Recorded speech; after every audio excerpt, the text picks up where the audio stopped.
Like if you found the video valuable. Ethan had grown up visiting his grandmother's old house, a creaking colonial that always smelled faintly of cedar and mothballs. The attic was his least favorite place. Dust-covered trunks, broken furniture, and one relic he could never forget, a heavy black rotary phone.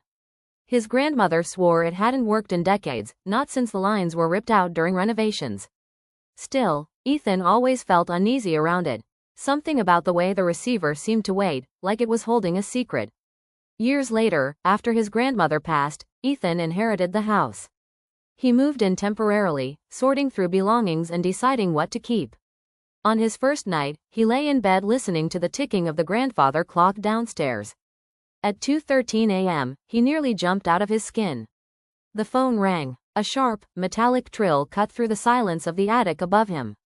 His breath caught. Impossible. It's not connected. Heart pounding, Ethan climbed the stairs, each creak of the floorboards louder than the last.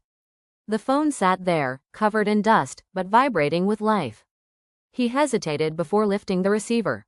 Hello? His voice was shaky. Static hissed, then a low whisper. Ethan? The voice knew his name.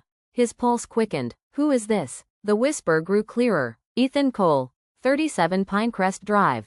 September 10th. Don't forget. The line went dead. Ethan stood frozen, the receiver heavy in his hand. His address, his exact address.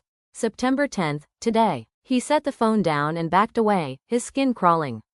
The morning light brought no relief. He tried to dismiss it as a dream, maybe his mind playing tricks after too little sleep. But when he checked his phone, the date glared at him, September 10th.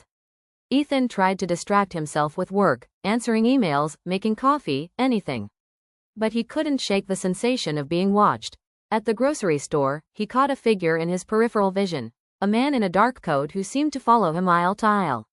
When Ethan turned fully, the man was gone. At a stoplight, he glimpsed his reflection in the side mirror.